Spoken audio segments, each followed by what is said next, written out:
everybody. Thank you so much for joining us today. Today, we're going to be doing our peer perspective series about navigating HIE and dystonia.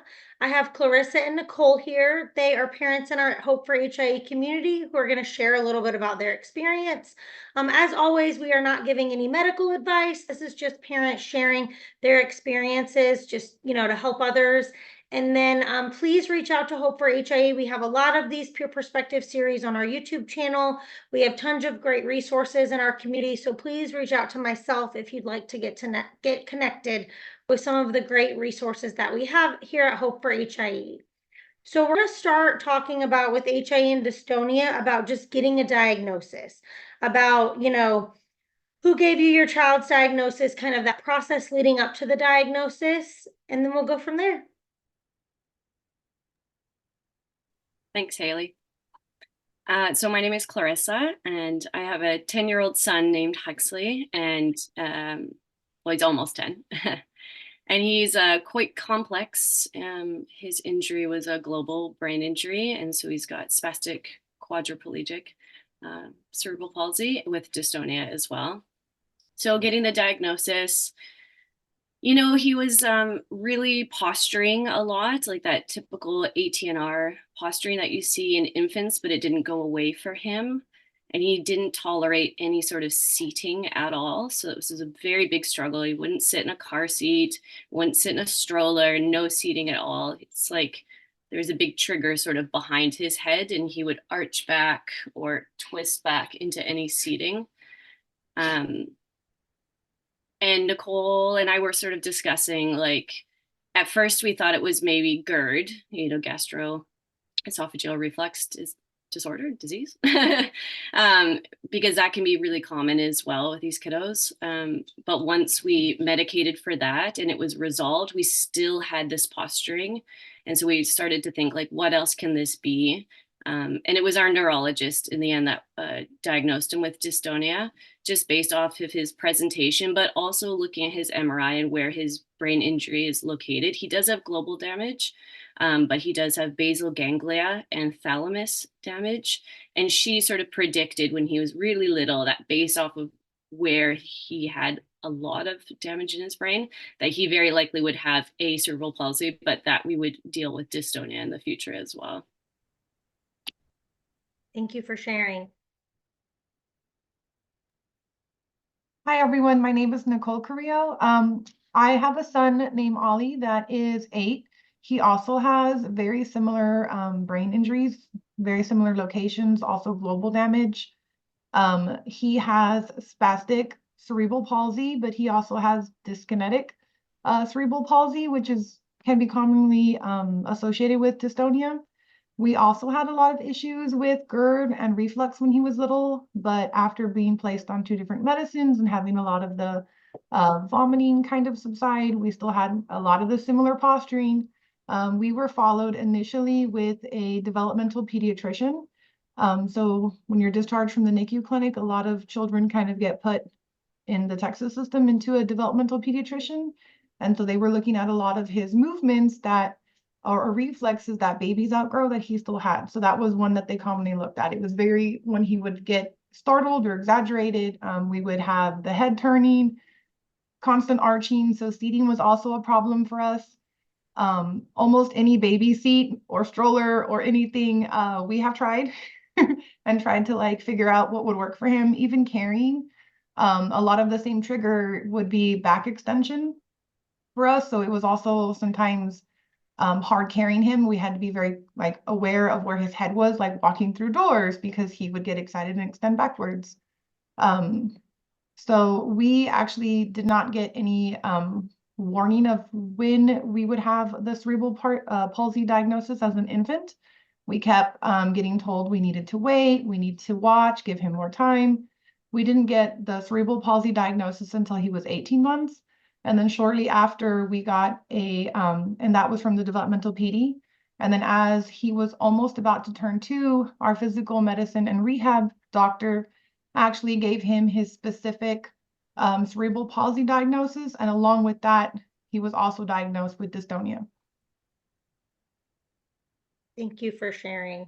I know y'all both talked a little bit about some of the signs and some of the different movements and things. Is there anything else you wanted to add? I know we had talked a little bit prior to this about kind of how movements would come and go, things like toe pointing. So was there anything else you kind of wanted to add about different movements that you noticed or you saw that helped you kind of follow back up with the provider? Sure. Yeah. Yeah. Lots of toe pointing. Toe pointing was, yeah. And he still toe points. So that was kind of, he was fisting. We had lots of fisting, lots of toe pointing, twisting of limbs. He still really twists an arm to a point that we have to be very careful about his seating devices and things that he's in so that we're really protecting him in terms of his limbs, because he can get very stuck in a position and he could get quite injured, I think, if he's really twisted in a harsh way. I think those are most of the things: twisting of the neck a lot, twisting his head, and of course that classic arching, lots of arching back. So my son actually has a lot of the similar movements. Even in resting, his big toe is always kind of pulled down. Um, a lot of his positioning is kind of centered around big emotions. So if he's really upset, he gets really excited. It's almost impossible for him to control like the extra movements. He also twists one of his arms a lot. So we have to be careful because even at rest, he'll rest with his wrist like backwards. So we always want to make sure that we're doing range of motion. We get him in a correct position. Sometimes that also comes with some of his equipment, making sure it has extra like safeguards to position or even strap down. Like he hates to have his arms strapped down, but sometimes he needs it to keep them in the right position. We still have a lot of arching backwards, but a lot of it's controlled in his like comfortable, relaxed state.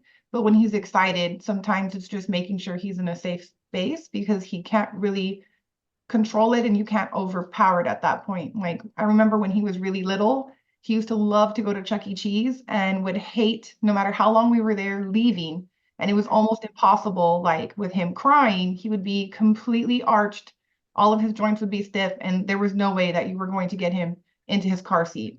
And I remember asking specifically, I'm like, people think that I'm stealing my child. You know, he's outside. We're just waiting for him to relax enough where we can help him bend his joints. And our physical medicine doctor said, you know, sometimes it's just waiting it out. And the minute they take the breath, kind of helping break out of that position. But other than, we're going to move into this next, but helping with some medication and giving them relaxation tools. Sometimes there's not a whole lot you can do when they're, for lack of a better word, like stuck in those positions. Yes, and I know we had talked about when we met just how dystonia can look different for everyone, each child. And so definitely follow up with your provider. And, anytime you have questions, things like that, take videos, whatever you can do. And just that it can be difficult to treat and manage, and kind of, what Nicole was talking about, to just kind of give yourself some grace and gives yourself a minute so that way, you can, give yourself some time to kind of redirect and kind of get things going again, because since you always know when it's going to happen, and like you both have said, you can't necessarily kind of in that moment stop anything, so just kind of waiting it out if that's needed as well. So the next thing we were going to talk about is just everyday management of dystonia versus dystonic storming. So, and then also in that, if you would just share a little bit about, hospital stays and treatments and things that have worked or may not have worked for you and your family. All right, that's a whole bunch of stuff. Daily dystonia. Yeah, daily dystonia is keeping to a routine. He really likes to keep to a routine so that, because when things are a surprise or out of the ordinary, that can be a bit triggering for his dystonia. Finding seating that really, really supported him was crucial, and making sure that like all of the straps are done the way they need to be. He has to have a pommel in his wheelchair. His pelvis needs to be very, very tightly seat belted into his seat. We've got like elbow protectors so that he can't flail his arm out in his wheelchair that's attached to a tray that goes onto his wheelchair and keeps his arms in. Yeah, a lot of it is knowing what the triggers are and how to support those, how to prevent as much as you can, what to do when a dystonic episode or moment happens, knowing how to break the tone. Like that's what we've said the whole way through. We need to break the tone. And a lot of that, like for him, sometimes that's like folding him forward. And a lot of time in his wheelchair as well, he's forward and his head is like, and people keep saying like, oh, he needs to be back, he needs to be back, his head needs to, and for us it was just like, but no, for him specifically, like he just feels so much more relaxed when he doesn't have a lot behind him and he can sort of relax forward. So it was really just sort of like learning. It took years, honestly, to learn what he needs, what his specific triggers were, and how we can support him every day, just to have like the best quality of life possible in his day to day. Storming is awful. It's so much worse than daily dystonia. Daily dystonia, we see it all day along with these twisting limbs. Like Nicole was saying, like if he's upset or if he's excited, those are big triggers and you never really know when that's going to happen, but typically we can bring him back down from that place. But a storm, like a true storm is, I mean, for him, it can last from 3 days to 10. I think we've had some storming that was multiple weeks where he is very agitated. His tone is absolutely horrendous. Then we've got sweating, high heart rate. Yeah, and he just, no matter, we're giving him PRN, like as needed medication, trying to break this tone, and he's struggling. He's really struggling. And it can sometimes end in a hospital admission where we just need heavier medications that's going to potentially cause respiratory depression. And that's why he needs to be in somewhere like a hospital where they can provide that level of medication to really, it's almost as if we need to sedate his brain if he's in a true storm where he cannot break out of this no matter what comfort techniques, medications we have at home, nothing's working. So we need to essentially sedate his brain to make it relax. And then typically once we wean off the sedation and then he comes back to us. But yeah, dystonic storming is nasty business. Yeah. Otherwise, are we talking about medication as well, Haley? We can do that in the next part. Okay, We'll go a sounds little bit more in detail. Okay. We have not had any true dystotic or dyskinetic storming where he's had to be admitted. We have had longer periods of irritability. But throughout the day, usually it's I don't know, just part of like his movements. So I would like to point out, I have the actual definition of what dystonia is. It's a movement order which involuntary muscle contractions cause twisting, repetitive moments, or abnormal postures. I want to point out that, like Haley has said, they look different for everybody. So we do have a lot of twisting, we do have a lot of posturing, but one thing that sometimes, well, at least was overlooked for us in the beginning was he has a lot of overflow. So with cerebral palsy, you have that gray area of, well, what's CP or what's dystonia? So if we give him a task to do, sometimes he's focusing on so much of like reaching for an object that he will kind of go all over the place. So those movements are overflowed into that area. So a lot of like what we do on a daily basis to help him care is kind of help him hone in on those muscles. So a lot of that begins with controlling the tone. To control the tone best, you have to have good seating. So similar to Clarissa, we struggled with seating for a long time in the beginning. We got his first wheelchair out too, which is great. But anytime he feels anything behind him, he extends. So he does it with physical therapists. He does it with his parents. He does it with seating. We've known that and we keep bringing it up. But because I want to say our kids are so unique, with this HIE diagnosis, the people that we were seeing in the beginning for wheelchair clinic were like, well, he has CP, he needs a wheelchair, here it is. I'm like, but we are literally arching and like falling out. This little seatbelt you gave us is absolutely doing nothing. Oh, it needs to be tighter. No, he needs more. And eventually, we had gone to ability expos or seen other people in the community with different chairs. And so I kept asking, the first time I saw a pummel, I was like, that's what we need. And so I went back in and they said, oh, we don't give pummels to boys. I'm like, well, we need something because it's not safe to use his equipment. So we ended up actually using pelvis harnesses. So we also do a similar where we kind of keep him in a scooped motion. So his bottom is slightly lower than his knees. And we actually have like a harness. So it almost looks like the chest harness, but he sits on it and the straps come and buckle above and below his hips to kind of keep it anchored.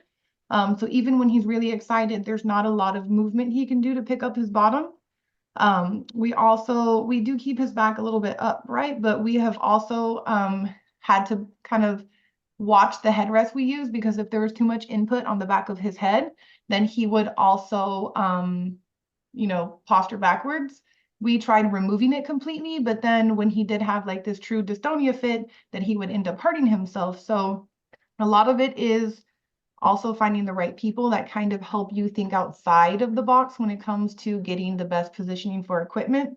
Um, but I feel like once we've kind of found what works for him, it has gotten easier moving forward. If we can keep him in a good posture, it helps a lot with his tone. If his tone is more controlled, then we do have less of these extra movements. And then being very like specific when we're asking him to do a task to help him kind of with that overflow, because he's trying really hard to move like this one muscle group, and sometimes he ends up hitting other things around him. So just trying to kind of think about all of those things and put in that buffer or barrier to just keep him from like hurting or harming himself in his like surrounding. Thank you for sharing. The next part we're going to go into, you'll have already touched on it a little bit, but just to kind of add any extra information, is just helpful things that y'all have found to treat and manage dystonia. Some of the things, such as medication, physical therapy, range of motion, positioning, and different equipment. So if you want to just kind of elaborate a little bit more on how those things help assist, in the day-to-day life, and, just how they work together with you to help your child navigate dystonia.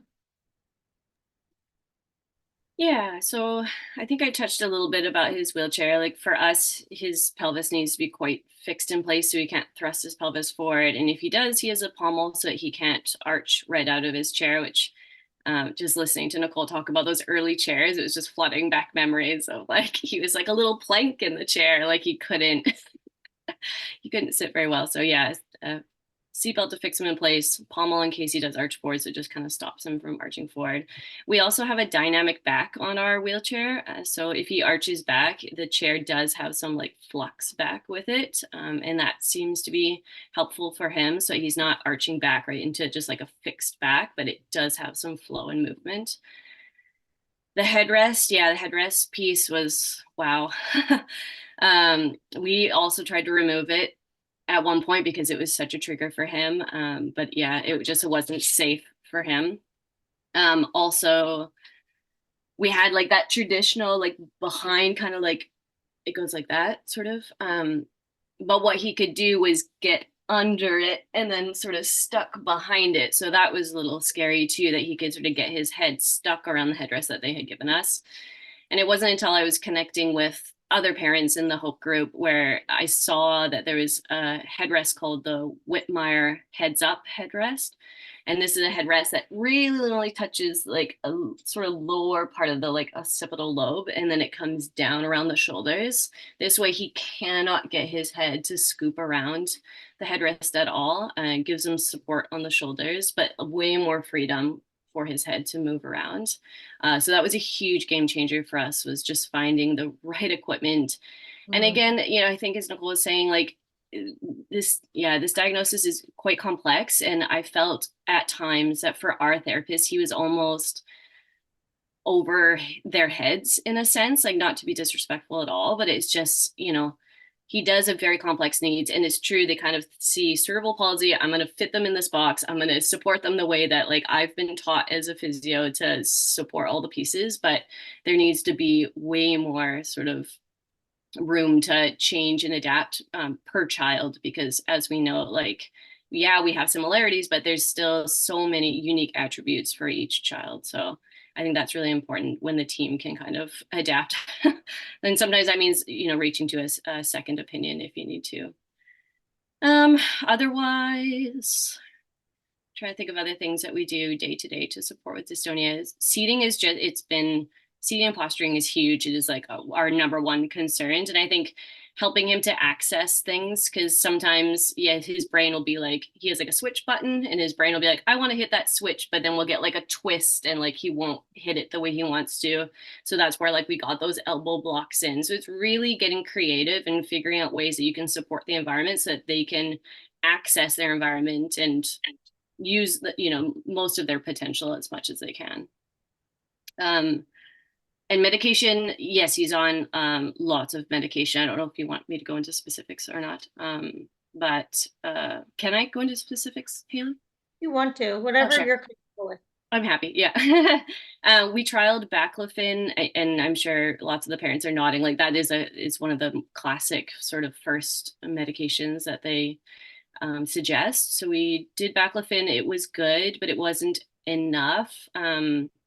And then we did clonazepam because a lot of the dystonia is very scary for him, honestly. And it took us a while to figure out that, like, not only was the chair triggering tone, but it was scaring him to the point that he, like, we would wheel his chair and he wasn't in it, like we were holding him, and he would be scared to see his chair. So it became, yeah, a lot of fear attached to the way he felt in equipment. So we had to do a lot of work to, like, desensitize him basically to equipment, like having him in a chair for seconds, only seconds, to be like, it's okay, you're good, and then take him out. And then maybe we'll get a few more seconds next time and take him back out. And it was a very long process of sort of, yeah, desensitizing him, I guess is the word. So clonazepam was good when it worked with that anxiety piece. Honestly, that was really helpful, because when he's scared, his dystonia is wild. It's, happiness, fear, like those big swings of emotions really trigger his dystonia. We did gabapentin next, I believe, for pain and irritability. That was a good one. We tried Artane, but that ramped up agitation for us, so we had to pull it back. We tried levodopa, carbidopa, and he was on that for a while, but then we really realized it wasn't doing exactly what we wanted. It just wasn't. It was kind of like a neutral medication. Like we thought it was doing some, and then we pulled it back, and we didn't notice much of a difference, so got rid of that. But for him, clonidine has been a really, really, really, really good medication for him. So he's on quite a bit of clonidine. And then we have as needed medications like Ativan if things are getting harder for him. And a medication called Nazanan for severe agitation. These are harder medications for these storming episodes that I was talking about. Yeah, I think that's it. Thank you. So some of the daily supports that we do is tone management, and we do also use daily meds. So he's up, like I said, he's 8 now, so he's up to taking baclofen, and we do carbidopa, levodopa, or the other name for it is Sitamet, 3 times a day.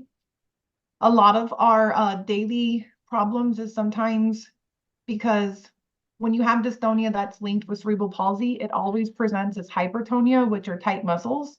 And if you think about just holding yourself tight and you release, like there's so much just pressure in your muscles and tenseness that makes you sore, and never having that ability to relax yourself completely really takes a toll on them. So we see a lot of we see a lot of issues at night with positioning. Sometimes it's really hard for him to stay sleeping. Sometimes it's hard for him to go to sleep. We wake up sometimes multiple times a night because he's literally stuck in a position and he can't get himself out of it. So always being able to, sometimes it's just him tangled in the blankets and he literally can't get his arms or legs out of them. So helping with that tone management, we did try other things prior. There are bigger like surgical interventions that you can do, which we have looked at. He takes oral baclofen, and that is basically a tone relaxer.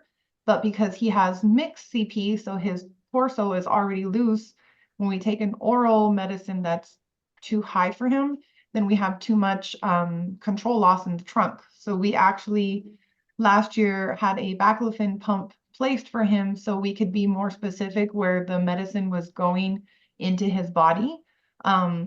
that was really hard on our family, and it was a really tough decision to make such a big step, like obviously for your child. There's another option called deep brain stimulation that kind of overrides some of these impairment on triggers. But if you have an injury near the basal ganglia, like you are not a good candidate for it. So we didn't go any further once we found that out. Having a physical therapist that helps teach you some good range of motion is essential. Because he doesn't stand independently, we also use a stander that helps stretch him standing, which is really important for hip development, but it's also really important to get his arms and his legs nice and straight to give input in the muscles, like the way that we would naturally do that. He is now starting to develop contractures. Sometimes it's painful for him to stretch out his legs in a certain way. So that kind of leads to new equipment. When he was younger, we had fisting. So we had like a nice little glove that we would hold to tuck out his thumbs. We have AFOs, we have splints for hands, for feet. Now that he's getting bigger, we're looking at like knee immobilizers. He hates them. He doesn't like to be stretched that way. So we usually wait until he's sleeping and kind of sneak it on, and helps get that length or that good stretch in that we're not able to do for long periods during the day. So just kind of finding ways that help basically manage the tone. A lot of it is coming back to like our tone. How can we keep them comfortable, and ways to just optimize like his movements and yeah, his safety and comfort. Thank you both for sharing. All that is really helpful and great information. I know that lots of families are gonna really appreciate that. I know we've really talked quite a bit about it, but if there's anything else you want to add about dystonia triggers and how you navigate the triggers, I know some of the things we've talked about are pain, illness, fear, sometimes bowels, and then just the big expressions of emotion. Yeah. So illness, I mean, oftentimes we have two other little ones in the home. So usually they get hit with illness first, and then we know that it's coming. Um, so we do try to like cycle pain medications to sort of keep fever at bay when we know that illness is on the rise, and just other things that we would do for illness in general, upping fluids and things, trying to keep him comfortable as much as possible. He tends to go into quite a bit of dystonic storming, so that more challenging dystonia post illness. So often he'll be very sleepy during illness, but then it's after illness where we're seeing like, oh no, now the tone is ramping up. And I think it's just his brain is just fatigued from fighting a virus, and now he's dealing with the tone. Yeah, pain is tough because you never really know when pain's going to happen. And like Nicole was saying, like dystonia can be quite painful, especially if they're, toe pointing, like point your toes, like I've done this myself where I've pointed my foot so hard. I can only do it for seconds before it aches my foot. And he's just doing it over and over and over and over again. I forgot to say, we did do Botox for toe pointing. And so we were doing Botox in his calves, his hamstrings, and his, I can't ever remember if it's abductors or adductors, but anyway, up in the groin area as well, every 3 months, and that was really good. And then he had a bilateral hip operation, which is a very classic cerebral palsy surgery that happens at times from his hips dislocating. And at the same time, they did tendon lengthening. And so we haven't had to do Botox for 2 years, which is kind of lovely because they did tendon lengthening in all of those areas. So the toe pointing is 2 years post-surgery. The toe pointing is slowly creeping back in one of his feet. So that's a bit disappointing. I thought we'd get a little bit longer, but here we are. So that was really good for pain management. I think like having the lengthening surgery was really good. Yeah, to take away some of that muscle tension. And I feel like I was going to say one more thing that's gone out of my brain. Oh yeah, triggers. Bowels. Bowels are a very, very big trigger for him. So if he's constipated at all, we have to really make sure we've got good bowel management on board every single day. And then we've got other things that we'll use if our daily bowel management is not working, and we're seeing like some increase in constipation. We need to up fluids and just give different medications, because we know that if he is not going, like dystonia is going to be on the rise. So we try to prevent that. That's one that's like pretty easy to prevent. Like we know it's a trigger, so we know what we need to do to keep him regular and comfortable. Yeah. Yeah, so triggers for us, kind of like she said, getting ahead of an illness. So having a pediatrician that really understands like your dynamic for your child's needs. We had a great one when he was born, and then she moved. And so we were trying out different people in the office, and we'd come in and like, no, he's starting to get an illness. We have him a lot of posturing, he's showing this and this. And it was like, that pat on the back, like a first time mom, like, oh, it's going to be okay. So we're like, start shopping around, having the people that can kind of help you in that first line defense before it gets too far. Um, I don't know if I mentioned this earlier, my son's nonverbal, so trying to read a lot of his cues. So for pain for him, he doesn't like, he knows sign and he can communicate that he's hurting, but he doesn't cry when things hurt him. He like has a different sounding laugh. And so sometimes at the hospital, you have to be, I think more of an advocate, like, oh, he's laughing, we're stretching him. Like, no, you're hurting him. Like, that's not his normal laugh. So being able to kind of help also advocate for like when something's going a little bit too far for them, because he can't or won't say anything to them. Sometimes triggering things that will be like upset for him when locations change or things that he thought were coming up in his schedule that either can no longer go or that maybe the dates changed, kind of giving him a warning instead of just kind of springing on him, because again, it's big emotions. And so if we already know that he's going to be upset by something, kind of gradually giving him that information so he has time to process like smaller pieces of it instead of, hey, that trip we told you we're taking, we're not going to go now. And then he just has this whole meltdown and, his body, he can't control, and we get, positioning and, I was going to say something else too. I can't remember now. I'll have to circle back. No problem. One of the other things that we want to kind of touch on, especially since both of you have children that are in this age group, is just navigating dystonia in the school setting. So, utilizing PRN medications, removing your child from the classroom, finding a more stable sensory environment. So if you could just share a little bit about how you've navigated managing your child's dystonia when they're not at home and when they're at school, that would be great. Yeah, school was very scary.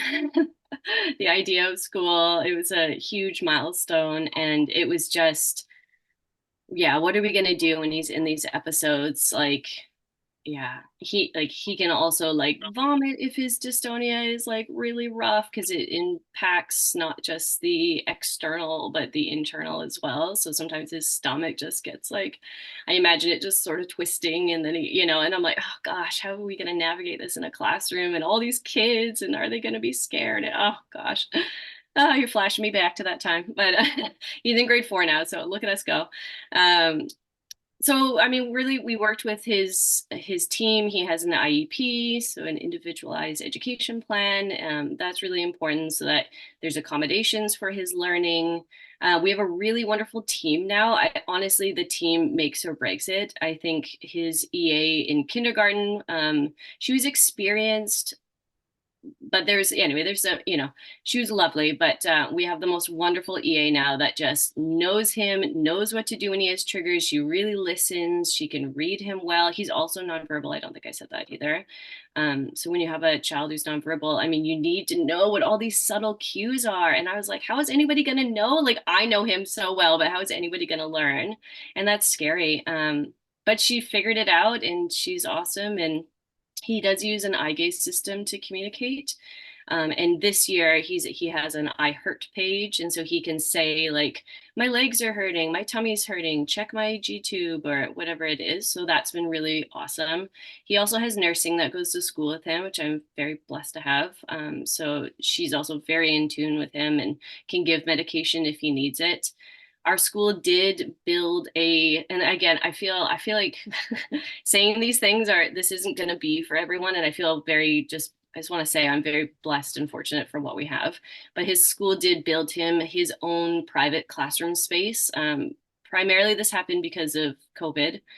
And we still want him to attend school, but we're very, very scared about like what the virus would do to him potentially, because virus in general is very, he can land in the ICU almost every time he gets sick. So they built him his own private classroom space. It's beautiful. It looks like a whole classroom, but it's got a hospital bed because a lot of times if he's not tolerating his wheelchair, he needs to be removed from his wheelchair and he needs to lay out instead, or, you know, they need to be able to do range of motion, roll him to his side and just get him in a more comfortable position. So they built him a space that has an overhead lift and it's got a hospital bed so he can take rest. It did take quite a bit of like advocating and saying like, these are his needs. If he's going to be in the class, you know, this is what we're going to need so he can attend school. Otherwise, he wouldn't be able to attend school, or else there'd be outbursts or vomit, or I don't know. So, also that room is like, you know, it can be low stim. They can turn the lights down. They can make it more quiet. And sometimes he just needs that. And then when he's feeling more comfortable again, he can get back into the classroom. So, yeah, I feel really lucky in our school journey and the supports that are available. So my son's actually in a public school setting also. He's in the 2nd grade. He started in PPCD, which is preschool for children with disabilities, and was basically in a self-contained classroom. The district that we were in allowed for nursing to attend, and so it wasn't that big of a deal having her nurse go with him. But we moved, and so when he transitioned into pre-K4, basically the next year, they dropped it down to him having an aide. We struggled a lot. He was in the nurse's office several times a day. He also has a feeding tube, trying to figure out what kind of medicines to give him. There are certain things that she can or cannot do with his G tube. So it was a lot of phone calls. Honestly, being able to just keep a log and writing stuff down. So when you do go back in for your ARD, which is admission, review, and dismissal process, you have his entire team at school and you can directly assess the needs and say, okay, we can say the aide is providing the support, you know, as a parent, I'm having to come in X amount of times and do, you know, X, Y, and Z to help.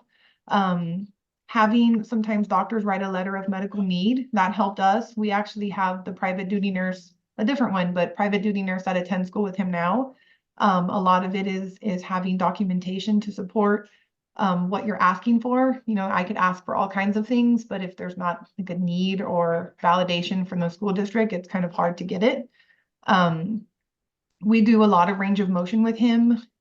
He does have a wheelchair that he also comes out from. He uses a gait trainer in a lot of his like recess or PE periods, so he's more at level with peers. The nurse is really good about if they're all sitting down on the carpet for like a story, she also helps get him. There's very small accommodations we need. Like when he gets excited and triggered, he will like slam his head backwards. He still can't sit very independently, like safely. So having like an extra pillow or a beanbag that he sits in. And the school's been pretty good about making sure that that's available, and having good communication with the teacher, I think is really helpful too. Thank you so much, both of you, for sharing about navigating school, because I know that's a topic that parents really want to hear more about. The last thing we want to talk about briefly is just self-care and coping and utilizing the Hope for HIE community to support you and your family. Some of the things I want to make sure that families are aware of is we do have a social worker myself with Hope for HIE for additional support for families. We have a child life specialist. Her name is Annie. She's phenomenal. We have the peer support mentorship program. Nicole is one of our peer support mentors in that program. We have support groups. So on our website, we update the calendar regularly with all the different support groups each month. And then you also have the ability to use the Child Life on Call app. That's an app through our child life specialist where you can get more information and ways to navigate, hospital stays, surgeries, and all kinds of things with your child. So if each of you would just share briefly kind of about, different resources that have helped you and your family and your journey navigating dystonia. Yeah, the hope group's everything. I remember feeling like so alone, why won't my baby sit in any seat? And it was just so isolating. We couldn't drive anywhere. We couldn't go anywhere. But there was this whole community, this whole world online that just made me feel like I was being hugged from so many people online, and just knowing like, oh, there's other kids that aren't in their seats and they also can't drive places. Bit of a like misery loves company moment, but it just felt like I wasn't as isolated anymore. So yeah, finding the group was everything. Yeah, I utilize the group as much as I can. I'm also in the like the moderate to severe outcomes group, I think that's called. And that one's really great as well, just because his needs are very, very complex. And I find that group, there's a lot of people in a similar path that we are. And yeah, it's just at home, it's utilizing, yeah, my community, my local community, finding a respite worker that could come in and is competent to give us some breaks.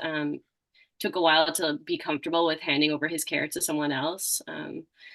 Took us a long time to get nursing support. It wasn't until he was 8 and having that big surgery that we finally got nursing support. It's I'm in Canada. It's a bit complicated to qualify for nursing here. But that's been sort of life-changing as well. Basically, I need to step away from his care at times because it is all consuming, and allow for other people to care for him and give me some breaks, and just trying to remember who I am, like other than his mom. I have things I love to do, like yoga and adult coloring and whatever it is. It's just try to remember yourself and who you were before you had your kiddo, and make sure you take care of yourself. So I actually used the group a lot. When my son was born, we didn't have a social worker, we didn't have the peer support mentors. um, we kind of reached out. There was ECI, early childhood intervention here, and thankfully the lady that was running it at the time set up like a play group. And so we all kind of went in with babies that couldn't really play together, but all of the moms were like, oh my goodness, like who do you see for this? And it was great, like having people that were also living the life, even if it was different than what your child was living, that just kind of understood the struggle. Because it almost validated like our family didn't understand a lot of the issues, or we got a lot of people in our family that were frustrated that we would never travel to go see them. And I'm like, we have about an hour range in the car. And then, it's just, he's uncomfortable, he's crying, there's pain. I'm frustrated. Like we kind of felt almost stuck in our area because it wasn't comfortable or worth going anywhere and fighting that. Um, Asking in the group too, dystonia also comes with a lot of high energy expenditure just because of all of the movements. So he has a feeding tube, finding somebody that understood that and were helped with the caloric intake, because we kept seeing, not that he was slipping off of his growth chart, but he was always like very skinny. And they'll come in and talk to you about malnutrition, and I'm like, I feed him, you're calculating it for me, but having someone that was aware that that extra movement could burn or will burn more calories will help also you just feel more secure knowing that like they're getting the food that they need. Um, as a caregiver, a lot of the posturing can be really just tiring.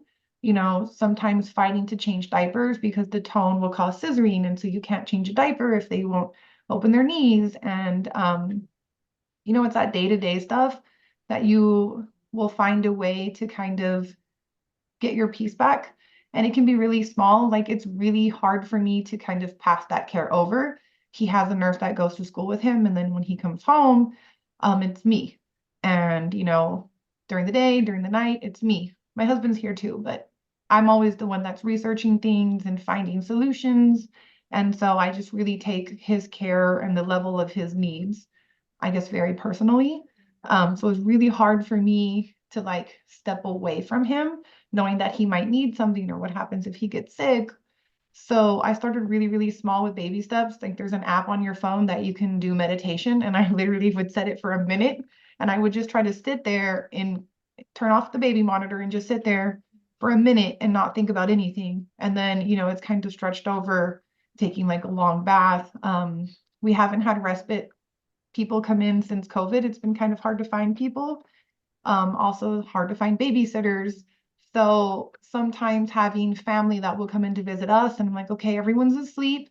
We're gonna run over and just have like dinner, a late dinner with your husband. But finding even just those small moments where you can kind of take a breather, like it makes the data stuff easier when you have like a pause. Thank you both so much for sharing. I know I speak for everybody that's watching this now and that's going to be watching this on our YouTube channel later. We just really appreciate both of you sharing about your journey with HIE and dystonia, and just taking the time out of your very busy schedule to be with us and share your experience to help all the families that are going to navigate this going forward.